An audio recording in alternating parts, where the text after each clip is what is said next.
Hi everyone, welcome back to the Startup Operator Weekly Roundup, where Roshan and I discuss the week's biggest headlines from the Indian startup ecosystem.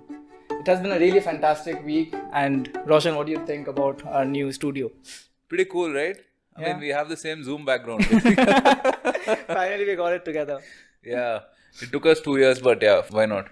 Cool, we have a lot to discuss in this roundup, so let's get started. Roshan, I think the biggest headline from last week was RBI issuing a circular which Yeah. prevents PayTM from onboarding new customers. Yeah. And many a times I've discussed it, like PayTM stocks have been declining, and this must be a huge blow for them. No, it definitely is. I mean, it's and the troubles don't seem to stop, right? I was just scrolling my Twitter timeline and I saw that apparently there's been some kind of a driving misdemeanor involving Vijay Shekhar Sharma, right? I mean, it's alleged, so we don't know what is right. But yeah, I mean, this is pretty interesting. I mean, the RBI has asked for an IT audit, basically. And they've done this before. I mean, even HDFC also was asked to hold customers for a while, but that was for their digital products. But seems like it's a blanket ban for new customers for the PayTM bank, right? As such. So yeah, I mean, must have been some kind of a violation of sorts, right? With either with KYC or whatever. Plenty of things could go wrong. So it's probably that. Let's hope that they get it together. I mean, we've discussed the stock price earlier. I mean, it's already at, I think, hovering around 715 or something like that. Portfolio is going into red because of it. Yeah. So yeah, I mean, hopefully, I mean, they will get past this hurdle and But in July of 2021, right, the RBI had also issued a circular to Mastercard which asked them to stop onboarding any new customers. This was because of local data storage norms. In one of our previous roundup, we also discussed how PayTM is looking for a license from RBI. So, and yeah. this circular for them, it really puts a huge blockage in for their growth plans. No, it is, and we're going to hopefully have the data protection bill sometime the first half of this year, right, as well. And it's going to mandate plenty of these things around privacy, right? Privacy has been recognized as a fundamental right. And yeah, I mean, this is just perhaps a lesson for, fintechs to not play fast and loose on these things, right? Financial services is one of those businesses that's extremely heavy on compliance, right? Rightly so. And so, yeah, I mean, let's hope we can move past this. Alright, moving on. Live video conferencing infrastructure startup 100MS, based in India and US, have raised $20 million in their Series A funding. The latest round was led by Falcon Edge's Alpha Wave Incubation, and existing investors also participated. Now, 100MS aims to help developers build and deploy enterprise-class video application in hours. In a recent interview, we have also seen Zoom's Samir Rajiv, who is the general manager and head of its business in India and South, commented that India is one of the largest markets for video conferencing. So do you think this will continue? Because considering that offices are reopening, schools are reopening, people are going back and maybe the popularity might decrease. What's your prediction? So just an interesting deviation on this. I mean, today I saw a tweet, someone said that Zoom has done more for the environment than EVs, and that's such an interesting take. But yeah, see, this video conferencing has become ubiquitous, right? I mean, irrespective of what domain you operate in, whether it's Edtech or telehealth or gaming or whatever it is, it's become a kind of a horizontal feature on all applications. And I mean, some of these buyer behaviors, right? Like for example, let's say e-commerce. E-commerce started off with those very pixelated sort of photos, then moved on to those kind of 5-second, 10-second videos, right? And the next logical step will be this only, right? Where I can connect with maybe a shopkeeper, maybe someone to help me out real time on what I should buy and so on and so forth, right? I think there is Venom, for example. Venom is working on this problem at Plaza, right? Yeah. Check out at Plaza Tweets, I think that's their Twitter handle. They're working on a similar problem. So the 100MS founder is from Facebook. I mean, he built the Facebook Live product earlier, and he was also at Hotstar earlier. So yeah, they have like solid technical chops. I was looking at their team and everything, and you need that kind of technical talent as well, right, to build anything with video. I mean, today we take it for granted, but see, video conferencing has been like a 15-year-old story in the making, right? I mean, I don't know how many people remember using Skype. Way back when. Every time someone would join in a call, hey, can you hear me? Forget about that. I mean, like install some 2 drivers, download the right browser, check the Rahu Kala and whatever, right? I mean, it used to be that. Today we take it for granted that, I mean, you can just like literally get on the call like 30 seconds before a meeting and everything works, right? So video conferencing is a non-trivial challenge to solve, right? For sure. And live video at that, right? So yeah, I mean, very interesting problem, and I love that this kind of deep tech is being developed out of India. Yeah, and there's a lot of use cases, right? I mean, apart from what we see from personal calls, it can be used for telemedicine. It can be used for education. As you used to talk about, it really democratizes education globally. Yeah. A teacher sitting out of Bangalore can teach students who are sitting, let's say, in Vietnam or Indonesia. Yeah. No, and it also has second order effects, right? See, because this is a developer platform. So they're offering it to companies that are building on this, basically, right? That are building on use cases. And so that is a very important attribute as well, because what it means is that the use cases can be hundreds, and it's not dependent on 100 MS to kind of build that out, right? They're enabling an ecosystem. So it's a fantastic thing. Like, think of it as chat, for example, right? I mean, imagine if any new product that you use had to build this whole chat infrastructure themselves. I mean, I've built it earlier. I mean, it sucks, right? I mean, it's a very hard problem to solve. And thank God, I mean, we have this plug and play kind of infrastructure right now. Right. So moving on, in this year's union budget, it was announced that from April 1st, India's crypto laws will come into effect. The leading exchanges say that the tax rates will impact hugely the small investors, and it will further cause a dip in the trading volumes and investments into the sector. The new crypto taxation includes taxing the virtual digital assets at 30%, with 1% tax deductible at the source, which is TDS, and it will not carry forward any losses. Now, although India, as per data collated, currently has $3 billion under cryptocurrency assets, a majority of these investors have a portfolio size that ranges from 50,000 to 1 lakh rupees. And this is the majority of people in India. Crypto taxation online is being interpreted as your profit is our profit, but your loss is your loss. So, we have been discussing how much of value crypto and blockchain technologies can add in a country like India, right? But over here, we're seeing the taxation is the same as that of gambling. Gambling tax in India is also pegged at 30%. So having such high taxes, do you think really bodes well as the country starts adopting blockchain and cryptocurrency? 30% seems steep, but I mean, it's a glass half full kind of a scenario, right? I mean, government has officially recognized crypto, which is a big deal, right? Because I mean, if you look at the narrative from, last 2-3 years, there were all these stories around the crypto ban and so on and so forth, right? I mean, at least government has acknowledged that crypto is front and center right now. I mean, you can't do away with it. So it's a way of recognizing crypto. And hey, I mean, I'm talking to all the hodlers out there. If you're going to hold it for a period of time, then it shouldn't really matter, right? I mean, to the moon and beyond. So, but yeah, I mean, it's a glass half full kind of a scenario, I would say. Right. So Byju is back on the news again. Of course. We missed them for a while. In the morning, the news broke that they had raised $800 million. But while Byju is raising funds, Unacademy, on the other hand, is betting big on the hybrid education model. They've announced the launch of its first experiential center in Delhi and will open 3 more such centers in Kota, Jaipur and Lucknow, which are the traditional hubs for education in India. These new stores are meant to provide better experiences for their target customers to understand their Unacademy's products and offerings while they talk to the top educators in person. This also marks a clear strategic move by the Edtech major to lock horns with rival, which is Byju, when they acquired Akash last year. So what exactly do you think is happening in the industry with this? It's coming full circle, right? Obviously, I mean...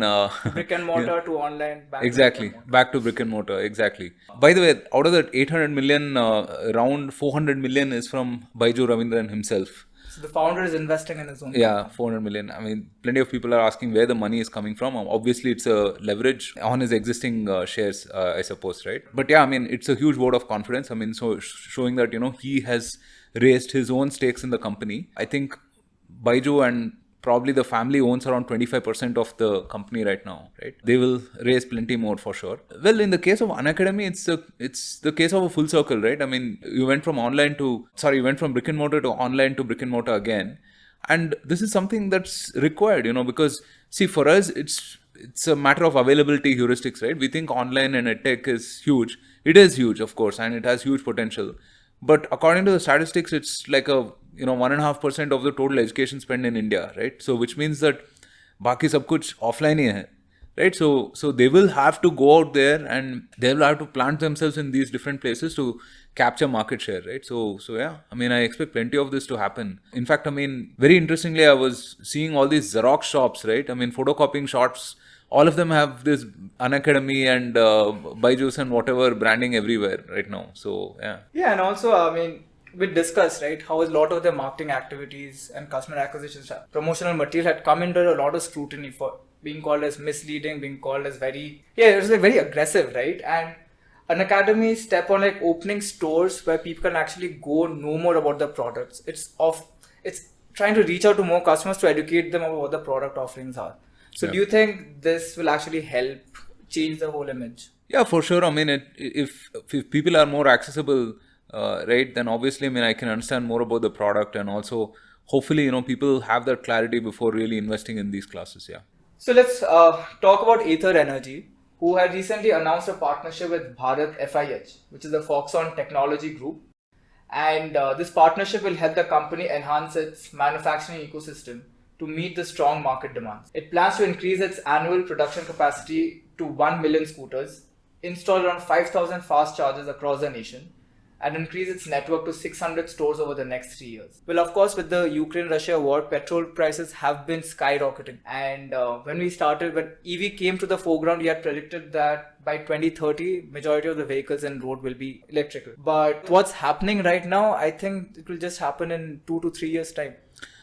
Well, I don't know about that, but this whole Russia-Ukraine thing is interesting because, see, Russia is also the second largest exporter of commodities, right? So it's not just oil. Oil is a huge deal, but I mean, it's also, metals, right? A lot of these are useful for especially electronics manufacturing and so on, right? In the case of Ather partnering with Foxconn, I think they're doing this to keep up with demand, right? I'm sure, I mean, they're not able to manage that demand right now because it's huge. They've already sold about 25,000 scooters, 15,000 of it in the last year itself.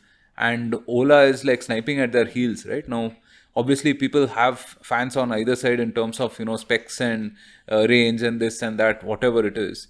But yeah, I mean, they have to run fast and run hard. And Foxconn is huge, right? I mean, fourth largest technology company in the world. It's also one of the handful of chip manufacturers. Yeah, it is. And what is that? I mean, the world's largest electronic manufacturer, right? I mean, so that's huge.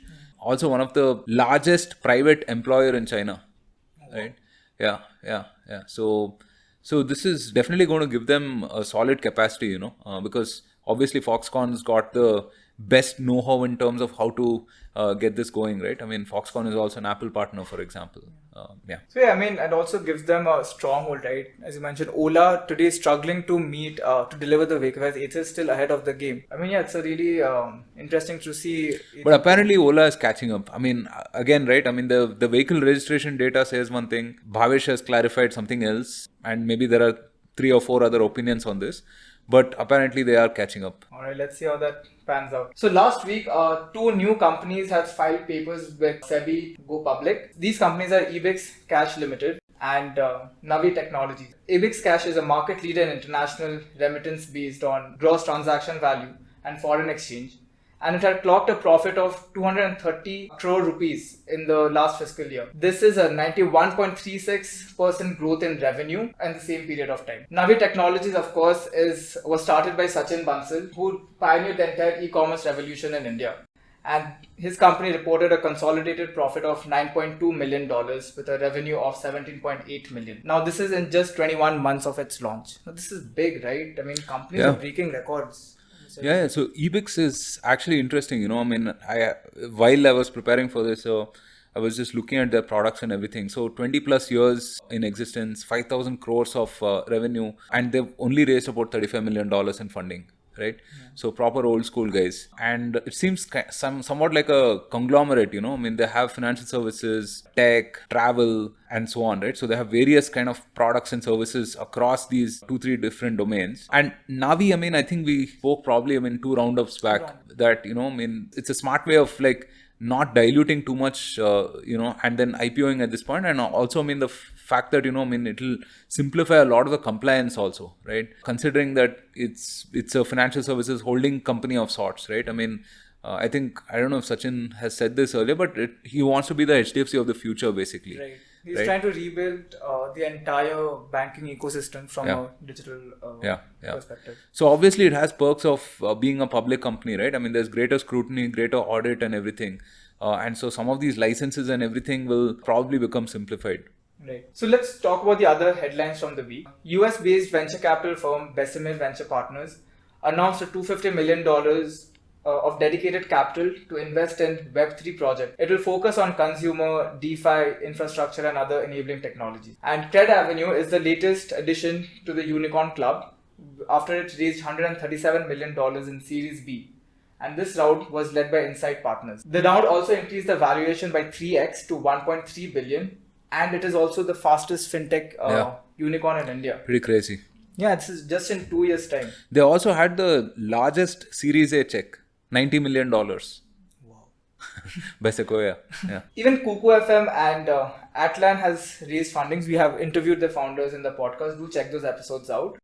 Kukufm raised Series B funding of $19.5 million, and this was led by South Korea's gaming giant Krafton. The round also saw participation from existing investors, and Kukufm today hosts about 150,000 hours of content across audiobooks, stories, book summaries, and podcasts. But the main fact over is it's all based in regional languages. And Atlan, on the other hand, secured $50 million in a round, which was led by Insight Partners, Salesforce, and Sequoia. So yeah, have you congratulated them yet? Yeah, I did. So yeah, great to see Kuku and Atlan raise funding, right? I mean, phenomenal entrepreneurs, both of them, and great businesses as well, right? So Kuku, I mean, my mind was blown. I mean, he said they have around 600,000 paying users, which is pretty remarkable actually, right? Considering the depth that there is still left to mine in that market, I mean, he's going after that whole Bharat user, right? And oftentimes, I mean, when we talk about the Bharat user, people say that, hey, will this person pay or just simply consume? But what all of these startups have shown is that the Bharat user is more than willing to pay, right? Whether it is Stage or ShareChat or plenty of others that we've spoken to. And Atlan is also a superb business, really. I mean, they plan to be the data hub for teams, right? I mean, promote collaboration and so on and so forth. And given the explosion in big data and the amount of teams that access this data, different teams have different needs and so on, right? So Atlan is kind of building this collaboration layer, and again, phenomenal product to come out of India, and the team behind Atlan obviously has a ton of experience in that regard. They were part of Social Corps earlier, which was another data venture. So they've spent a good amount of time executing on that problem, understand the ecosystem and so on, and they've grown phenomenally as well, right? So Cred Avenue is, and you will talk about a couple of other startups as well, right, that have raised in the same space.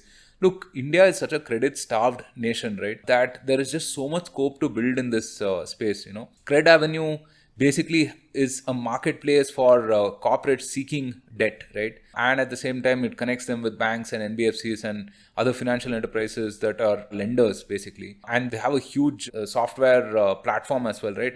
That supports everything from discovery to collections, whatever happens in between. So it's a pretty remarkable business, I mean, we spoke about them last year, I think, when they did their Series A from Sequoia. And yeah, fastest unicorn, a year and a half. I mean, that's pretty remarkable, actually. I think before this it was Mensa. Probably. Yeah. Right. So other fundraisers from the week also included Bangalore headquartered Moneyview that has raised a $75 million in Series D round, which is led by Tiger Global, Winter Capital, Evolvence, and Axel. It has crossed an annualized run rate of $700 million and are on a trajectory to reach $1 billion mark over the next 12 months. Yeah. Along with that, Blinkit, which was formerly known as Grofers, they have raised a $100 million funding round led by Zomato. And the other one is Captain Fresh, which is a B2B seafood and meat marketplace. They backed a $50 million round led by existing investors, Process Ventures and Tiger Global, in addition with Axel India, Matrix Partners, Ankur Capital and Incubate Fund. Lastly, Metasky, which is a Web3 based startup, they have raised $1.8 million in pre-seed token sale round. To create immersive Web3 based experiences for brands. This is interesting. I mean, you're raising funds by selling your own cryptocurrency. Yeah. And Captain Fresh is another very interesting business actually, right? I mean, the the demand side on that business is huge, right? I mean, demand always outstrips the supply. I mean, if you order from Licious or wherever else, you know that fish is out of stock very, very quickly, right? I mean, meat in general, there is a huge amount of demand. And so I was due to talk to the founder of Aqua Connect, Raj, actually. And that has been postponed, and I was doing a little bit of research around that time. We export 90% of the shrimp that we produce. It's pretty remarkable, right? That makes me sad. Yeah.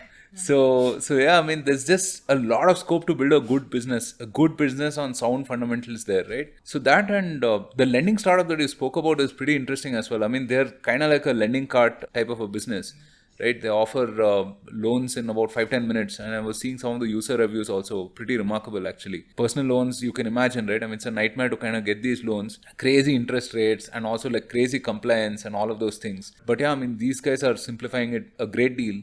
We spoke about this when I think we had Nitin on the podcast, Nitin of Uni, right? Where he spoke about credit being a problem in India and why, fintechs or financial services companies should recognize the good people from the badly motivated people, right? I mean, there's a huge difference in that. And I guess that is a market opportunity for these folks, right? That they're trying to play in.